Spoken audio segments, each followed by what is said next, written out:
எல்லாருக்கும் வணக்கம். இந்திய அரசியல் சாசனம் நம்ம தமிழ்நாட்டில் இருக்கிற எல்லாருக்குமே கொடுத்துருக்கிற உரிமையில் ரொம்ப ரொம்ப முக்கியமானது ஓட்டிங் ரைட், வாக்குரிமை.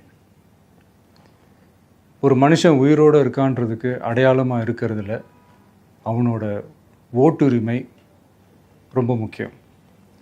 அதனால தான் voting is not only our right but also our life. ஒரு முக்கியமான விஷயத்தை பற்றி இப்போ நான் உங்ககிட்ட ஷேர் பண்ண போகிறேன். இது நான் ஃபஸ்ட்டு கேள்விப்பட்ட உடனே எனக்கே ரொம்ப ஷாக்கிங்காக தான் இருந்தது. இப்போ நான் பேசிகிட்ருக்கிற இந்த நேரத்தில் தமிழ்நாட்டில் இருக்கிற நம்ம யாருக்குமே ஓட்டு போடுற உரிமையே இல்லைன்னு சொன்னால் நம்புவீங்களா? நான் நீங்கள் உட்பட யாருக்குமே அது இல்லை. நான் பயமுறுத்துறேன்னு நினைக்காதீங்க, அதுதான் நிஜமும் கூட. கொஞ்சம் ஏமாந்தால் நம்மளை மாதிரியே இன்னும் லட்சக்கணக்கான பேருக்கும் இதே நிலைமை தான். ஓட்டு போடுற அந்த உரிமையே இல்லாத மாதிரி ஒரு நிலைமை வந்தாலும் வரலாம். இதுக்கு மெயின் ரீசன் அந்த எஸ்ஐஆர், ஸ்பெஷல் இன்டென்சிவ் ரிவிஷன், சிறப்பு தீவிர திருத்தம். இப்போது இந்த எஸ்ஐஆர் நம்ம தமிழ்நாட்டில் எப்படி ஒர்க் ஆக போகுது?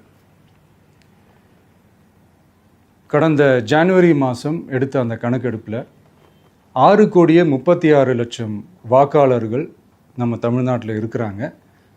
ஆனால் அவங்க யாருக்குமே இந்த ஓட்டு போடுற உரிமையே இல்லை. அந்த பிஎல்ஓன்னு சொல்லுவாங்க, பூத் லெவல் ஆஃபீஸர்ஸ், வாக்குச்சாவடி நிலை அலுவலர்.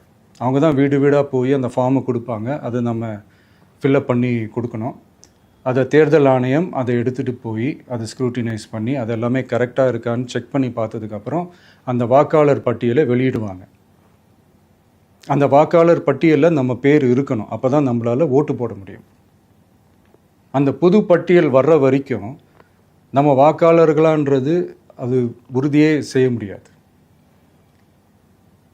இன்கேஸ் அந்த புது பட்டியலில் நம்ம பேர் இல்லைன்னா அது ஒரு தனி ப்ராசஸ், அது ஒரு தனி ஃபார்ம், அது ஒரு தனி கிளைம்ன்ற மாதிரி அது ஒரு வேறு வேலை. ஸோ இந்த மாதிரி நிறையா சிரமங்கள் குழப்பங்கள் இருக்கிறதுனால மக்களுக்கு இது மேலே ஒரு கன்ஃபியூஷன் ஒன்று இருக்குது. இது என்ன வெரிஃபிகேஷனா இல்லை ஒரு மறைமுக ரீரெஜிஸ்ட்ரேஷனா இல்லை இது ஒரு நியூ ரெஜிஸ்ட்ரேஷன் மாதிரியே தானா அப்படின்ற மாதிரி நிறைய கன்ஃபியூஷன் இருக்குது. அவங்க செய்ய வேண்டியதெல்லாம் ஒன்று தான். இந்த மாதிரி வீடு வீடாக போய் அந்த என்யூமரேஷன் ஃபார்ம் நம்ம ஃபில்அப் பண்ணி கொடுக்கும்போது அதுக்கான அக்னாலேஜ்மெண்ட்டை அந்த பிஎல்ஓ அந்த ஆஃபீஸர்கிட்ட இருந்து நீங்கள் வாங்கிக்கணும். அது ரொம்ப ரொம்ப முக்கியம். இது நான் சொல்கிறது வாக்காளர் பட்டியலில் ஆல்ரெடி உங்கள் பேர் இருக்கிறவங்களுக்கு நான் சொல்கிறேன். இப்போ புது வாக்காளர்கள், ஃபஸ்ட் டைம் ஓட்டர்ஸ், அவங்களுக்கு ஃபார்ம் 6ன்னு ஒன்று இருக்குது. அதை நீங்கள் ஃபில்அப் பண்ணி நீங்கள் உங்கள் ஏரியாவில் இருக்கிற சம்மந்தப்பட்ட உங்கள் அலுவலகத்தில் நீங்கள் டைரெக்டாகவும் சப்மிட் பண்ணலாம், இல்லை நீங்கள் ஆன்லைன்லேயும் சப்மிட் பண்ணலாம். அப்படி ஆன்லைனில் நீங்கள் சப்மிட் பண்ணிங்கன்னா அதுக்கான ஸ்க்ரீன்ஷாட்டை எடுத்து வச்சுக்கோங்க. ஃபோனில் மெசேஜ் வரும், அதை சேவ் பண்ணி வச்சுக்கோங்க.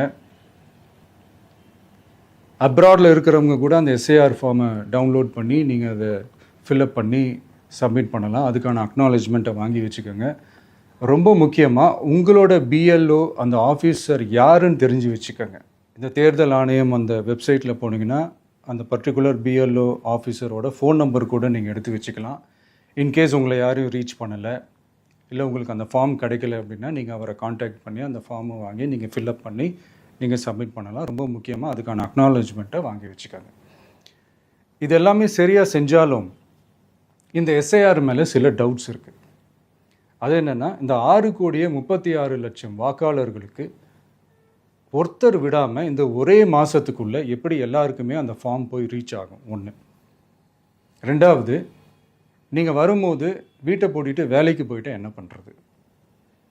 இப்போ நீங்கள் வருவீங்கன்றதுக்காக வேலையெல்லாம் விட்டுட்டு வீட்டுக்குள்ளேயே உட்காந்துட்ருக்கணுமா?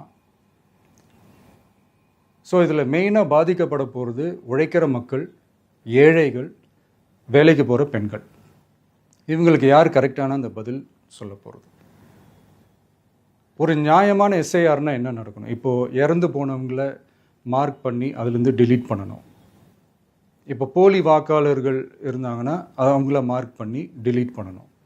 இப்போ ஆல்ரெடி ஓட்டு இருக்கிறவங்களுக்கு எதுக்கு இந்த ரெஜிஸ்ட்ரேஷன் என்ற பேரில் இவ்வளவு குழப்பங்கள் அப்படின்றது தான் இங்கே கேள்வி. இப்போ புதுசாக வர வாக்காளர்களையோ இல்லை ஓட்டு இல்லாதவங்களையோ சேர்த்தா பத்தாதா? இப்போ ரீசெண்டாக நடந்த இப்போ எலெக்ஷன் 2021, 24 எப்படி எல்லாருமே ஓட்டு போட்டோம்? அதில் ஓட்டு போட்டவங்க கூட இப்போ புதுசாக ரெஜிஸ்டர் பண்ணணும்னா அது ஏன் அந்த கன்ஃபியூஷன் அப்படின்றதான் நாங்கள் கேட்குறோம். அதனால தான் நாங்கள் எஸ்ஐஆரை எதிர்க்கிறோம். இப்போ புதுசாக சில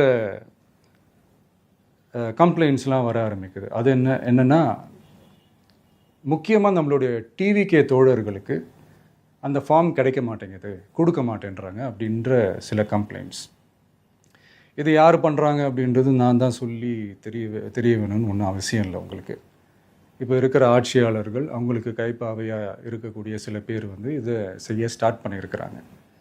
அதனால் மைடியர் வர்ச்சுவல் வாரியர்ஸ், இதை வந்து சாதாரணமாக எடுத்துக்காதீங்க. இது எல்லாருக்குமே அந்த ஃபார்ம் போய் ரீச் ஆகணும். இதில் ரொம்ப உறுதியாக இருங்க. அதையும் மீறி உங்களுக்கு அந்த ஃபார்ம் கிடைக்கலன்னா இருக்கவே இருக்கும் ஆன்லைன்.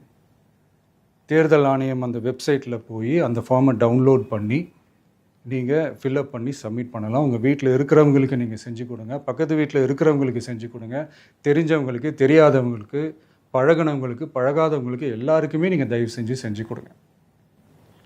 அண்ட் ரொம்ப முக்கியமாக நம்ம ஜென்சி கிட்ஸ், நம்ம ஃபஸ்ட் டைம் ஓட்டர்ஸ், நம்ம புது வாக்காளர்கள், நம்ம நண்பா நண்பிகள், அவங்க ரொம்ப கேர்ஃபுல்லாக இருக்கணும். நான் ஆல்ரெடி சொன்ன மாதிரி உங்களுக்கான ஃபார்ம், அந்த ஃபார்ம் நம்பர் 6, அதை கரெக்டான டீட்டெயில்ஸோட கரெக்டான உங்கள் டாக்குமெண்ட்ஸை வச்சு அதை சப்மிட் பண்ணுங்கள். ஏன்னா வரப்போகிற தேர்தலில் நீங்கள் தான், அந்த ஜென்சி வாக்காளர்கள் தான் மிக முக்கியமான ஒரு ஃபோர்ஸ் அப்படின்றது எல்லாருக்குமே தெரிஞ்ச ஒரு விஷயம். அதனால் உங்களை டிஸ்டர்ப் பண்ணுறதுக்கு, உங்கள் பேரை அதில் இன்க்ளூட் பண்ணாமல் செய்கிறதுக்கு என்னென்ன வேலைகள் செய்யணுமோ, என்னென்ன தில்லுமுள்ளு வேலைகள் செய்யணுமோ எல்லாமே அவங்க செய்வாங்க. இது நமக்கு எல்லா திசையிலையும் எல்லா பிரச்சனைகள் கொடுத்துட்டு தானே இருக்கிறாங்க. அது டிஃபால்ட்டாக நடந்துட்டு தான் இருக்கும். அது ஒன்றும் பண்ண முடியாது. ஸோ அந்த மாதிரி ஓட்டு போடுற விஷயத்துலேயும் அவங்க என்ன மாறவா போகிறாங்க? இப்போ நான் சில மீட்டிங்ஸ்லலாம் ரிப்பீட்டடாக ஒரு விஷயம் நான் சொல்கிறேன்ல, 2 பேருக்கு நடுவில் தான் போட்டி அப்படின்ட்டு. அது மேடைக்கு மேடை அவங்க அதை ப்ரூவ் பண்ணிகிட்டு இருக்கிறாங்க. அதனால் தோழர்களே, வரப்போகிற தேர்தலில் நம்ம யாருன்னு காட்டணும், நம்ம பலம் என்னன்னு காட்டணும். அதுக்காக அந்த பலமான, அந்த பவர்ஃபுல்லான ஆயுதத்தை நம்ம கையில் எடுக்கணும். அந்த ஆயுதம் வேறு எதுவுமே இல்லை, ஓட்டு, வாக்கு, ஜனநாயகம்.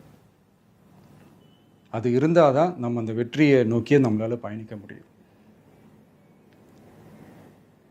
தமிழ்நாடே அந்த வாக்குச்சாவடி முன்னாடி திரண்டு நிற்கணும்.